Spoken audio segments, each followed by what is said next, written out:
I never expected that a simple gesture would hurt me so deeply.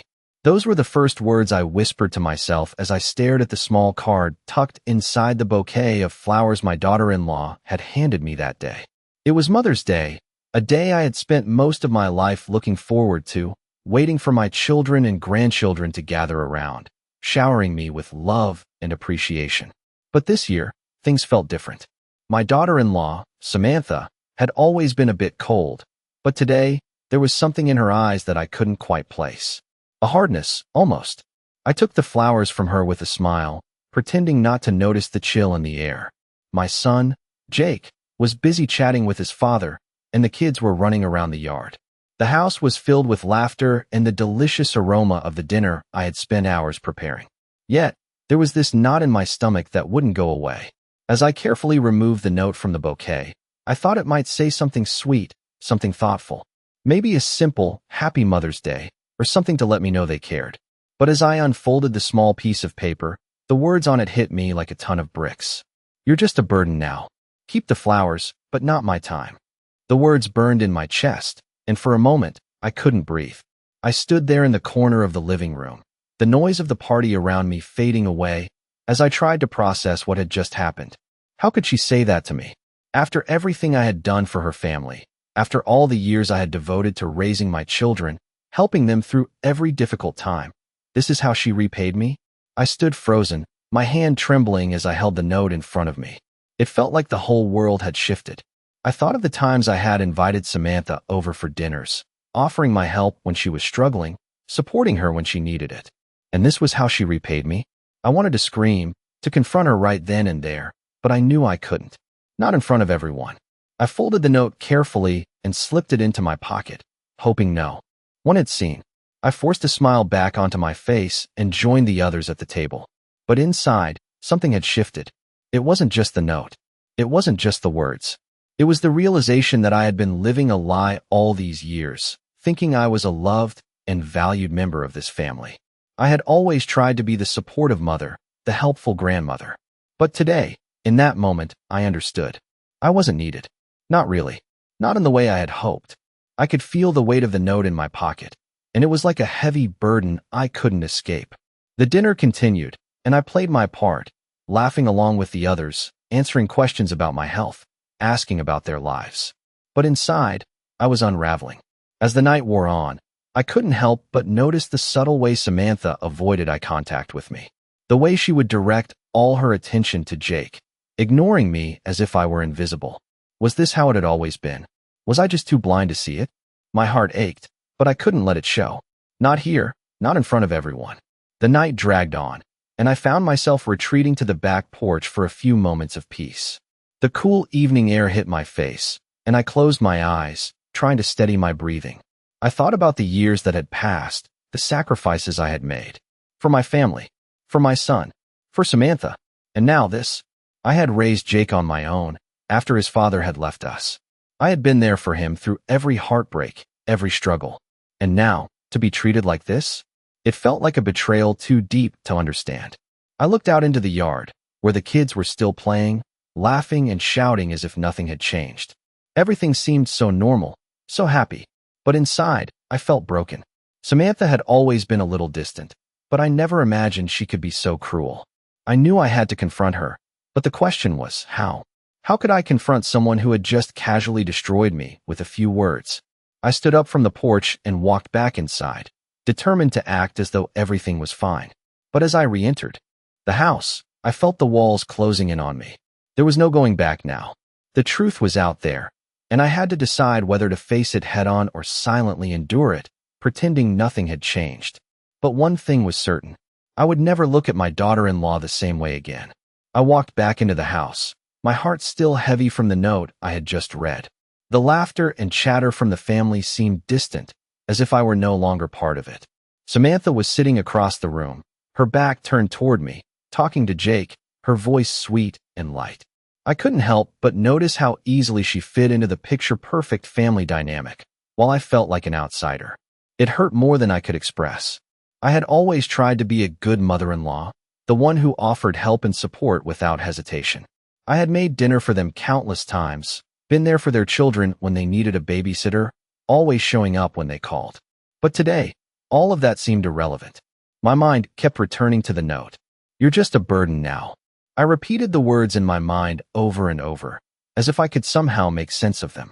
But no matter how many times I said them, they didn't make it any easier. It was as though the weight of everything I had done for them had been erased in one cruel moment. I glanced over at Samantha again. She was smiling, her face lit with that false sweetness she always wore when she wanted something. She wasn't the same person who had once seemed grateful for my help. Now, she was a stranger, someone I could no longer recognize. I tried to shake the thoughts from my head. I didn't want to dwell on it, didn't want to let it ruin the rest of the evening. But as the night wore on, it became harder to ignore. Every time I looked at Samantha, I saw the coldness in her eyes, the way she avoided looking at me, as if I weren't even there. My heart ached, but I couldn't show it. I had to keep up the appearance of being fine, of being the strong, unshakable mother-in-law. But inside, I was breaking. The dinner table was set with all of our favorites. There were mashed potatoes, green beans, and the roast chicken that Jake loved so much.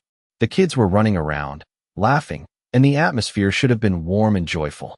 But there was an undercurrent of tension I couldn't shake. I kept stealing glances at Samantha, trying to catch her eye, hoping for some sign of warmth, some sign that she cared. But each time, she looked away. As the night went on, I found myself sitting quietly, forcing a smile, pretending to be part of the celebration. But inside, I felt the distance between us growing wider. I couldn't help but think of all the years I had spent trying to be the perfect mother-in-law. I had always put my family first, always tried to make things easier for them. But now, in this moment, it felt like none of it mattered. I was just a burden. After dinner, I excused myself and went to the bathroom, needing a few moments alone. I locked the door behind me and stood in front of the mirror, staring at my reflection. My face looked tired, older than I remembered. The lines around my eyes had deepened, and my hair was more gray than blonde. I had always prided myself on staying strong, on taking care of everyone else, but now I wondered if it had all been in vain. I thought about the years I had spent raising Jake, about the sacrifices I had made to give him everything he needed. I thought about the times I had helped Samantha, how I had always been there for her when she needed advice or a helping hand. And yet, here I was, treated like I was nothing more than an inconvenience. It wasn't fair. I had done everything for them, and now they were pushing me aside. I felt a surge of anger rise in my chest. I had to do something. I couldn't just sit back and take this anymore. But as I stared at my reflection, I knew that confronting Samantha would only make things worse. No, I had to play this carefully. I had to make them see what they were doing to me. I couldn't let them get away with this. As I left the bathroom, I took a deep breath and put a smile back on my face. But inside, I knew things would never be the same. The rest of the night passed in a blur. The children were put to bed, Jake and Samantha said their goodbyes, and I was left alone in the house once more. I sat on the couch, the weight of everything pressing down on me. I couldn't stop thinking about what Samantha had done. She had crossed a line, and I wasn't sure how much longer I could stay quiet. The next morning, I woke up early. I went to the kitchen, started the coffee, and sat down to think. I had always believed in family. I had always thought that no matter what happened, we would stick together. But now I wasn't so sure. I thought about the note again. You're just a burden now. The words burned, but they also lit a fire inside me. Maybe it was time to stop being the silent, invisible mother-in-law. Maybe it was time to fight back. But how? What could I do? I wasn't sure yet, but I knew one thing for sure. I wouldn't let this slide. I wouldn't let them treat me like this anymore. I wasn't going to let Samantha win. The next few days passed in a blur. I went through the motions, but my mind was consumed with the note. You're just a burden now. I kept thinking about those words, over and over, as if I could somehow change their meaning, twist them into something less painful. But no matter how hard I tried, the hurt didn't fade. It only deepened. I had spent so many years doing everything I could for my family, sacrificing my time, my energy, and my heart. And this is how they repay me? It wasn't just the note. It was the years of indifference, the subtle jabs, the way they all pretended everything was fine while I quietly faded into the background. Samantha had never been particularly warm, but this was different. This was cruelty, pure and simple. I couldn't just let it go. I couldn't keep pretending that everything was okay when I was slowly being pushed aside. My son, Jake, had always been my little boy. I had raised him on my own after his father left us. I had been there for every scraped knee, every heartbreak, every triumph. I had been his constant, the one person who always showed up. But now he couldn't even look me in the eye. I thought back to all the times I had supported him and his family. I had helped them with their house. I had been there when Samantha needed advice on her job, and I had even loaned them money when they were struggling. But now, it felt like none of it mattered. They didn't need me anymore. They had each other, and they had made it clear that I was no longer welcome. I had tried to talk to Jake about it, but every time I did, he brushed it off. "It's just a phase, Mom," he would say, or "Samantha's just stressed." It was always some excuse, always something that made me feel like I was the problem. But I knew better now. I wasn't the problem. They were. I had given them everything, and they had taken it all for granted. The realization hit me like a ton of bricks.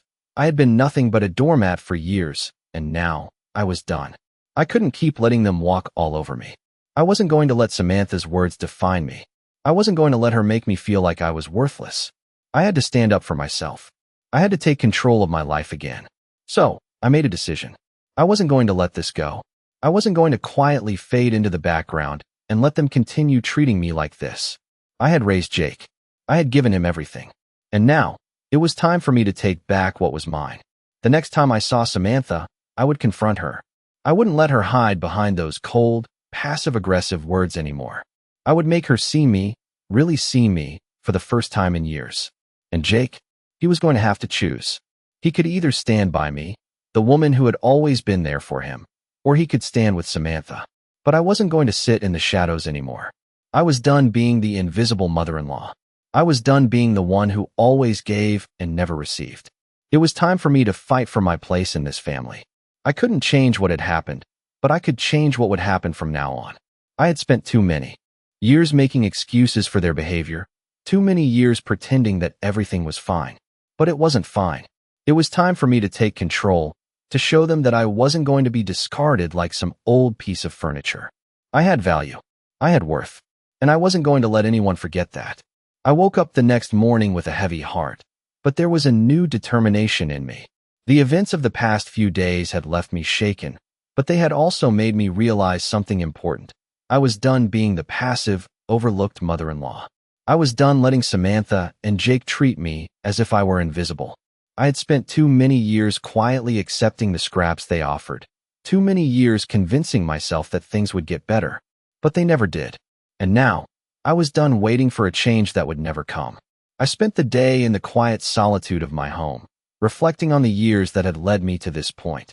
I thought about my son, Jake, and the way he had once looked at me with love and admiration. He was my little boy, the one I had raised on my own. I had done everything for him. And now, it felt like he barely recognized me. I could still see the look in his eyes when I had tried to talk to him about the note. The way he had brushed me off, telling me it was just a misunderstanding, that Samantha didn't mean it. But I knew better. I knew that Samantha had made her intentions clear, not just through that note, but in every little thing she did.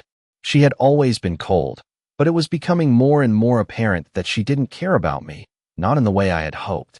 The thought made my chest ache. How could I have been so blind for so long? I had spent years helping them, supporting them through thick and thin, only to be pushed aside when I became inconvenient. I had given everything to this family, and now it felt like they had taken it all for granted. The more I thought about it, the angrier I became. I had to do something. I wasn't going to let them continue treating me this way. I couldn't keep pretending that everything was fine, that I was fine. So, I made a decision. I was going to confront Samantha. I wasn't going to sit by quietly any longer, letting her manipulate the situation. I wasn't going to let her use me as a punching bag for her frustrations. I wasn't going to let her push me around anymore. I wasn't sure how I was going to do it, but I knew I had to stand up for myself. I couldn't keep taking the abuse. The next time I saw Samantha, I was going to make her see me, really see me. I wasn't going to be the invisible mother-in-law anymore. I was going to let her know that I wasn't going to take it anymore. I had given them everything, but now it was time for me to take back control of my life. I wasn't going to sit back and watch them tear me apart. I was going to fight for myself, for my dignity, for my place in this family. It wasn't going to be easy, and I knew that. But I was tired of being the one who always kept quiet, the one who always let things slide. I was tired of being the one who put everyone else first while my own needs and feelings were ignored. It was time for me to put myself first for once. The decision was made. I was no longer going to accept being treated like I didn't matter. I was going to confront Samantha, and I was going to do it in a way that would make her understand that I wasn't someone she could push around anymore. The thought of it made my heart race, but it also gave me a sense of power that I hadn't felt in a long time. I wasn't going to let her control me. I was going to take back my life, my voice, and my place in this family. That night, after everyone had gone to bed, I sat in my living room, thinking about what I was going to say to Samantha. I could feel the anger bubbling inside me, but I knew I had to stay calm.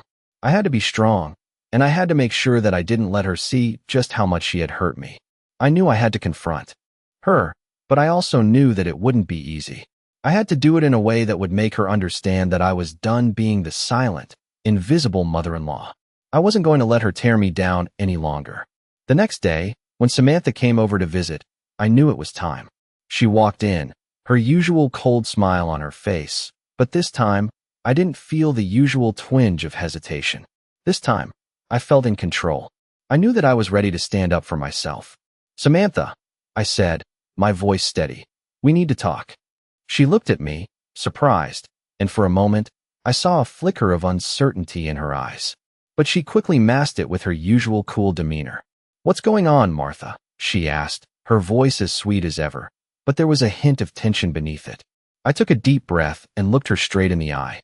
"I'm done pretending that everything is okay," I said. "I'm done being treated like I don't matter. You've made it clear how you feel about me, and I'm not going to take it anymore."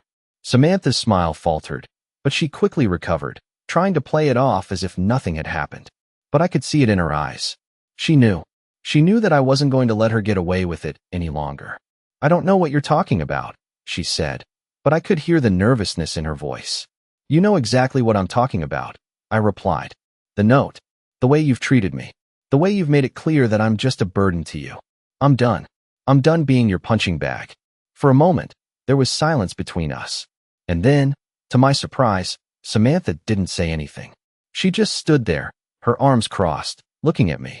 It was as if she didn't know how to respond, as if she hadn't expected me to stand up for myself. And for the first time in a long time, I felt like I had the upper hand. It wasn't over yet, but this was the beginning of something new. I wasn't going to let her push me around anymore. I could tell Samantha was taken aback by my confrontation, but I wasn't going to let that stop me. I had made my decision, and I wasn't backing down. For years, I had kept my thoughts to myself, swallowing the hurt, the disappointment, and the anger. But not anymore. I wasn't going to let her control the narrative, to continue making me feel small, like I was nothing. I could see her trying to keep her cool, trying to brush it off with a fake smile, but I wasn't fooled. She knew exactly what I was talking about. "I don't know what you want me to say, Martha," Samantha said, her voice too sweet, too false. "You're making this into something it doesn't need to be." I could hear the defensiveness in her tone, and I knew I had hit a nerve. She wasn't as confident as she wanted to appear. "No, Samantha," I replied, my voice steady but firm. "This isn't something I'm making up. This is real. This is about how you've treated me for years, and I'm done pretending it doesn't hurt. You've made it clear that I'm a burden to you, and I won't accept that anymore." She looked away, clearly uncomfortable, but I wasn't finished. "I've been nothing but supportive. I've done everything I could for you and Jake. But now, I see it for what it really is. You've been using me. You've been manipulating me, making me think I was still part of the family when all along, you've been pushing me out." There was a brief silence. Samantha shifted uncomfortably, and I could see her trying to think of something to say, but nothing came out. It was almost as if the words she had relied on for so long, those little jabs and subtle dismissals, weren't enough anymore. For the first time, she was confronted with someone who wasn't going to take it. She cleared her throat, trying to regain her composure. "I'm sorry if you feel that way," she said, her voice now flat. "But I think you're overreacting. This is just how things are." I didn't flinch. "No, Samantha," I said slowly. "It's not how things are. It's how you've made them. And I'm done being your punching bag." Her face hardened at my words, but I could see the faintest flicker of guilt, of hesitation, behind her eyes. It lasted only a second before she masked it with a look of indifference. "Look, Martha, I'm not sure what you want from me," she said, her voice colder now. but I'm not going to apologize for living my life. I have a family, too, and I can't keep worrying about your feelings all the time. I don't want your apology, I said, my voice calm but cutting. What I want is respect. What I want is for you to stop pretending that I'm invisible. Samantha didn't respond right away, but I could tell that my words had hit their mark. She took a deep breath, her gaze shifting to the floor. I didn't mean to hurt you, she muttered, though I could tell she didn't fully understand the gravity of what she had done. You didn't just hurt me, Samantha, I said quietly. You made me feel like I didn't matter, and that's not something I'm willing to accept anymore. She opened her mouth to say something, but then closed it again. For the first time, she didn't have a response. And that was when I knew I had finally made her see me. I wasn't just the quiet, patient mother-in-law who would always put up with whatever came my way. I was a person, a woman who had given everything to her family, only to be treated like an afterthought. I wasn't going to let that happen anymore. I wasn't going to let Samantha's cruelty define me. I stood up straighter, feeling a sense of empowerment that I hadn't felt in years. I could see Samantha's eyes flicker with uncertainty, but I didn't feel the need to say anything else. I had said what I needed to say, and I had made my point. For the first time, I wasn't the one backing down. I wasn't the one apologizing. I wasn't the one swallowing my pain for the sake of others. I was the one standing strong, claiming my space. I'm done with this, Samantha, I said finally, my voice quiet but resolute. And I won't let you or anyone else treat me like I'm nothing anymore. With that, I turned and walked out of the room, leaving her standing there. I didn't need to see her reaction. I didn't need to hear her excuses. I had made my decision, and now I was taking control of my life. I was no longer going to be a passive participant in my own story. I was going to fight for myself, for my dignity, for my place in this family. And if they couldn't accept that, then that was their problem, not mine. I had expected Samantha to be angry, defensive, or perhaps even to storm out. But instead, she just stood there, looking lost. Her expression was a mix of confusion and frustration, and for the first time, I saw a crack in her armor. She hadn't anticipated me standing up for myself. She hadn't expected me to push back. I could see it in her eyes. She didn't know what to do. For years, she had treated me as if I were insignificant, assuming I would always put up with her behavior, always keep quiet, and let things slide. But not anymore. I had made it clear that I wasn't going to be ignored, and I could see that realization settling in. I wasn't going to let her walk all over me anymore. I wasn't going to let Jake do the same. The silence between us stretched out, and it was almost unbearable. I waited, knowing that I had done what I needed to do. I had spoken my truth, and now it was her turn to decide how she wanted to respond. She didn't speak at first, but then, in a voice that was barely audible, she said, I didn't mean for things to get this way, Martha. I never wanted to hurt you. I stood still, unsure of how to respond. Was she being sincere, or was this just another one of her attempts to manipulate me? I didn't know, and frankly, I wasn't sure I cared anymore. I had spent so many years trying to read between the lines, trying to understand her actions and motivations. But now, I realized something important. I didn't need to understand her. I didn't need her approval. What I needed was to stand up for myself and stop letting her define my worth. You've already hurt me, Samantha, I said calmly, my voice steady.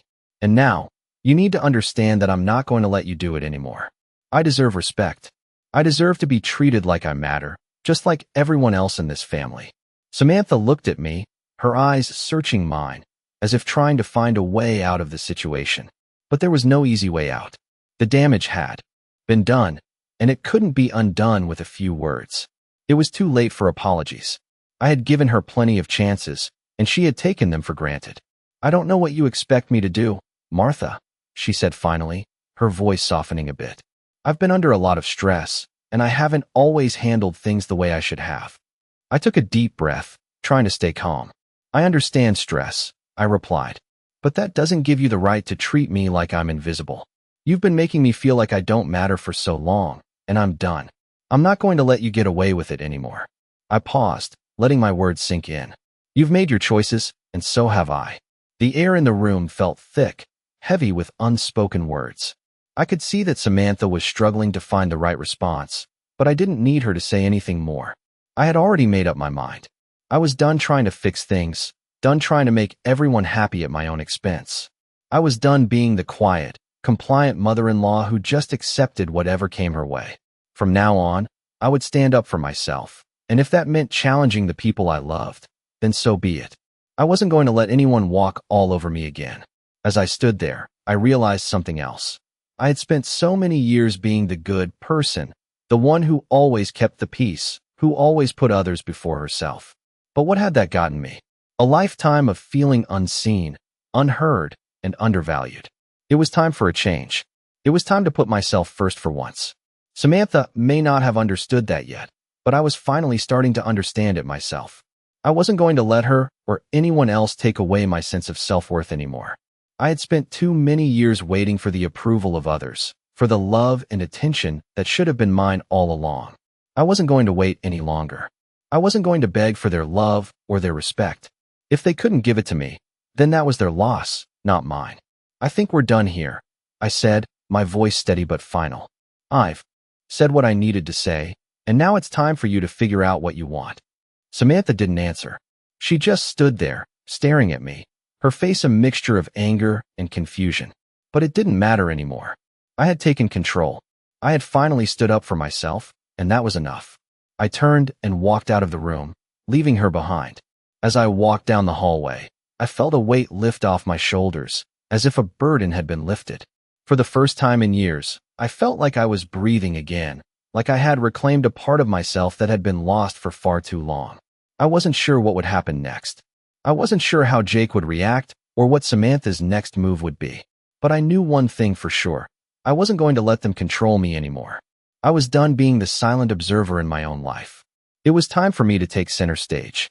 And if they couldn't accept that, then they would have to live with it. I woke up the next morning, my mind racing with everything that had happened. The conversation with Samantha had left a strange silence hanging in the air. I couldn't remember the last time I felt so clear-headed about something, but at the same time, the weight of what I had done was heavy on my shoulders. I had stood up for myself, and I knew that it had been a long time coming. But now, I wasn't sure what to expect next. I hadn't seen Jake since our argument, and part of me was nervous about how he would react. Would he be angry at me for confronting Samantha? Would he take her side, like he always had in the past? Or would he finally understand how much I had been hurt? I didn't know, and I wasn't sure I was ready to find out. The silence in the house felt suffocating as I went about my morning routine. I made coffee, sat down at the kitchen table, and stared out the window at the quiet street. It was hard to focus on anything when my thoughts kept drifting back to what had happened with Samantha. I kept thinking about the way she had looked at me, like I was a stranger.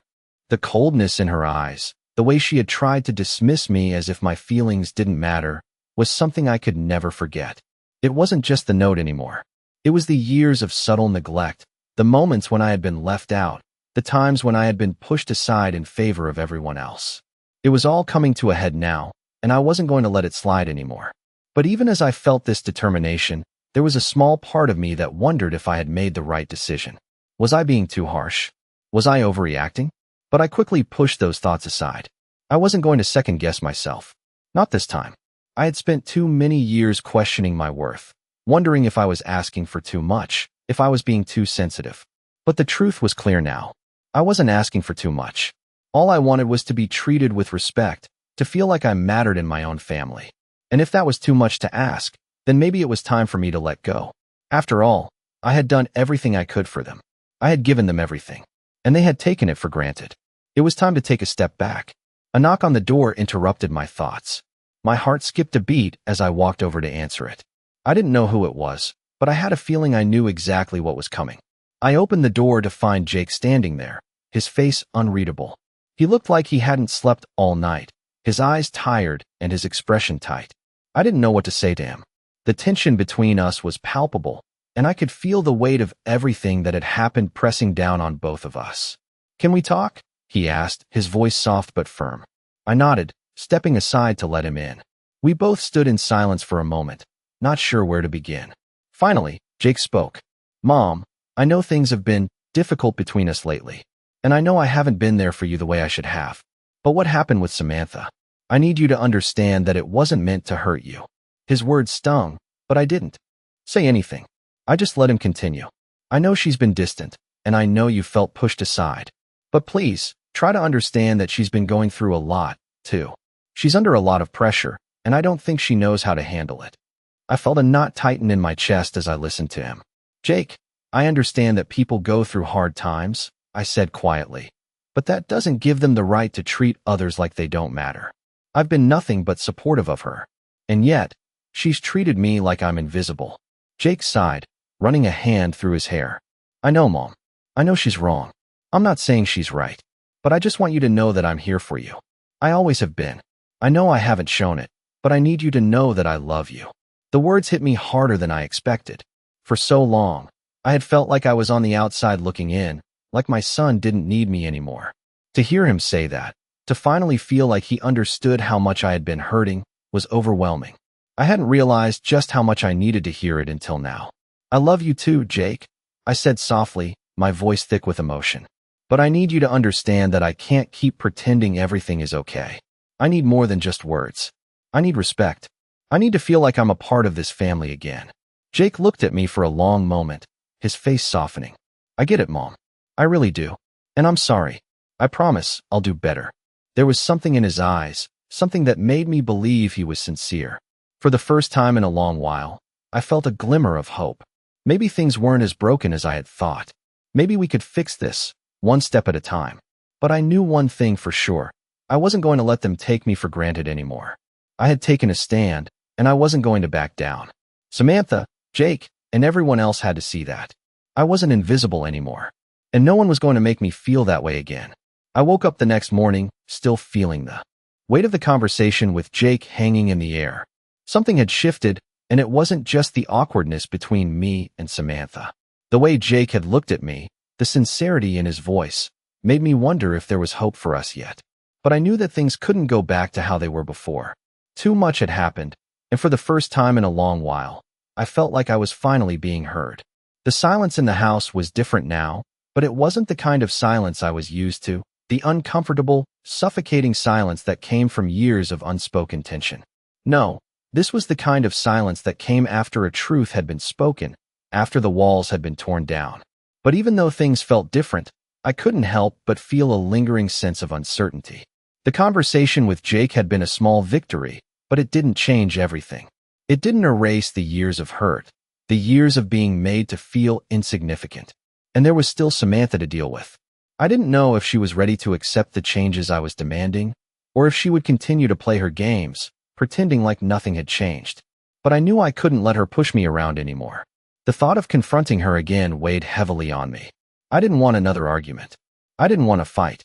But I knew I couldn't let this go. Not again. I had spent so many years trying to keep the peace, trying to smooth things over, trying to be the bigger person. But now I was done. I wasn't going to shrink away. I wasn't going to let her make me feel small anymore. And if that meant standing my ground, then so be it. I spent the morning pacing around the house, thinking about everything that had happened. I thought about the years I had spent making excuses for Samantha, for Jake, for everyone. I had tried so hard to keep everything together, to make sure the family stayed united, even when it felt like I was the only one holding it all up. I thought about how, for so long, I had put everyone else's needs ahead of my own, convincing myself that it was my job to make them happy. But now, I was starting to realize that I had been neglecting my own happiness for far too long. I had been so focused on being the good mother, the good grandmother, that I had forgotten how to be good to myself. I wasn't going to do that anymore. I wasn't going to put myself last. I wasn't going to let my worth be defined by how much I could give to others. I deserved respect, too. Just as I was about to sit down and gather my thoughts, there was a knock at the door. My heart skipped a beat. I opened it slowly, unsure of who it could be. But when I saw Jake standing there, looking hesitant, I felt a strange mixture of relief and dread.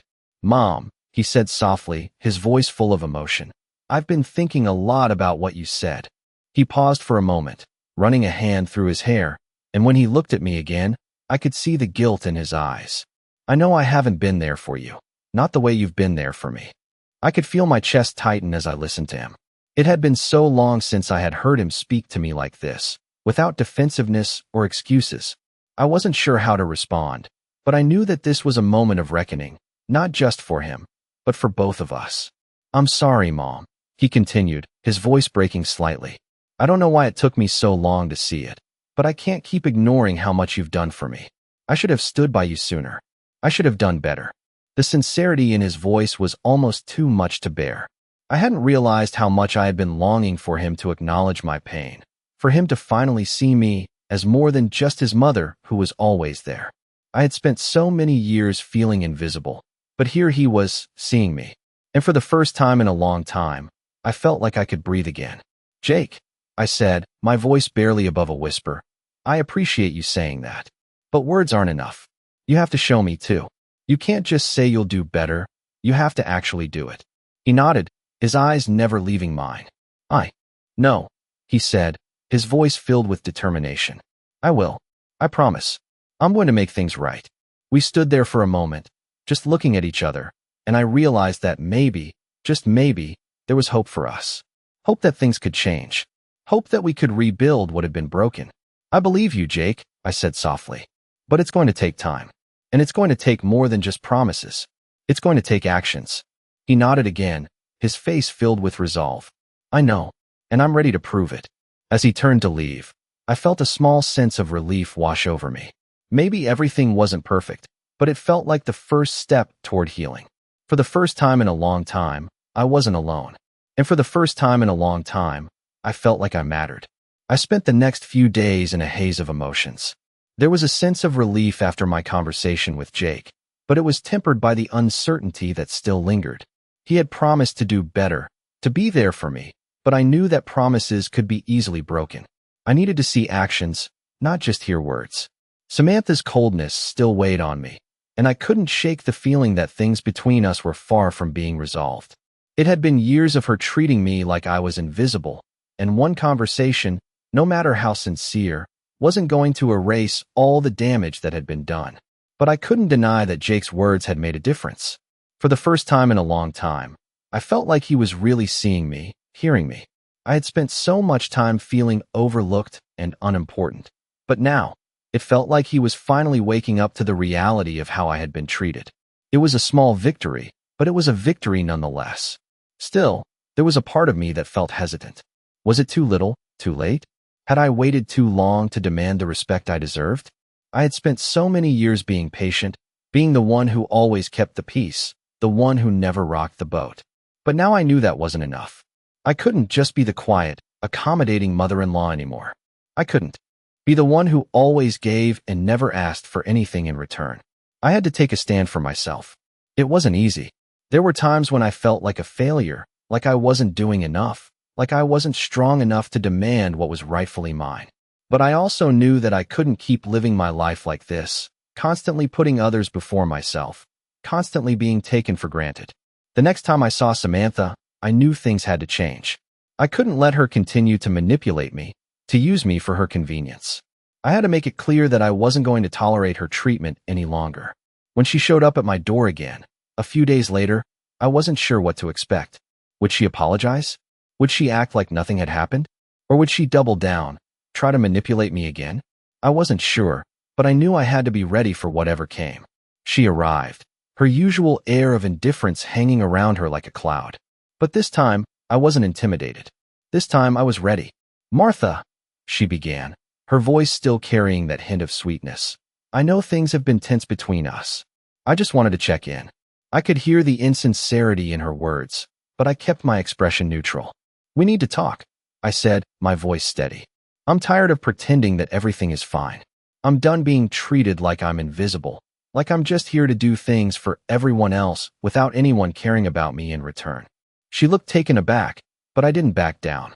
"I've been your support for years, Samantha. I've given everything I have for this family, for you, and this is how you repay me? With that note? With your indifference? I'm done with it." She opened her mouth to speak, but I raised my hand to stop her. "No, you listen to me," I continued, feeling a surge of strength rising within me. "I'm not asking for anything more than respect. And if you can't give me that, then I'm done trying to fix things. I can't keep doing this anymore. I'm not your servant. I'm not your emotional punching bag. I'm your mother-in-law, and I deserve to be treated with dignity." Samantha looked at me, her face a mixture of surprise and something else, guilt, maybe, or uncertainty. For the first time, I saw a crack in her facade. She opened her mouth, but this time, She hesitated. I didn't realize you felt this way, she said, her voice quieter now. I didn't know you were hurting. The words were almost too little, too late, but I didn't let that stop me. You should have known, I said, my voice still calm but firm. But it's not just about what you've done to me, Samantha. It's about the way you've treated me for years, the way you've taken advantage of me, made me feel like I didn't matter. I've been here for you, for this family, and I've always put everyone else first. But I'm not doing that anymore. There was a long pause, and I could see her processing my words. I didn't know if it would change anything, but I knew one thing for sure. I wasn't going to back down. Not this time. I understand, she said finally, her voice quieter now. I really do. And I'm sorry for the way I've treated you. It wasn't the apology I had been hoping for, but it was something. It was a start. I don't expect things to change overnight, I said, my voice softening slightly. But I need you to know that I won't keep letting this happen. I won't let you use me anymore. I need to be treated like I matter, too. Samantha nodded slowly, her eyes downcast. I promise, I'll do better, she said quietly. I don't want to lose you. I wasn't sure if I believed her, but I nodded. We'll see, I said. But actions speak louder than words, Samantha. As she left, I stood in the doorway, watching her walk away. I wasn't sure what the future held, but for the first time in a long time, I felt a sense of peace. I had stood up for myself. I had finally found my voice. And no matter what happened next, I knew I was no longer invisible.